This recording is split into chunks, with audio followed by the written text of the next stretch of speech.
त्यानंतर पहा पुढील प्रश्न, तर ही संख्या आपल्याला आंतरराष्ट्रीय संख्याचिन्हात कशी लिहायला म्हणलेलं आहे. तर पहा हे काय आहे, 75,469. तर पहा पर्याय 75,000 पहा एक नंबरच्याच पर्यायामध्ये बरोबर आहे. इंग्रजी अक्षरचिन्ह आपल्याला शोधायचं होतं.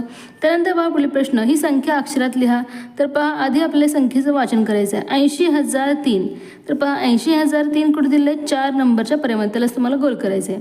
तर या संख्येतील शतक आणि दशक स्थानच्या अंकाची स्थानिक किमतीतील फरक.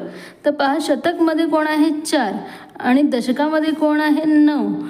4ची स्थानिक किंमत किती असणार आहे, तर शतकामध्ये आहे म्हणून 400 असणार आहे आणि हा दशकामध्ये असल्यामुळे याचं 90 असणार आहे स्थानिक किंमत. याच्यातील फरक मिळाला आहे म्हणजे वजाबाकी करायचं आहे आपल्याला. 0शी 0, 10तून 9 गेले 1 हातचा 1, 310 असणार आहे आपलं उत्तर. 2 नंबरचं पर्याय बरोबर आहे.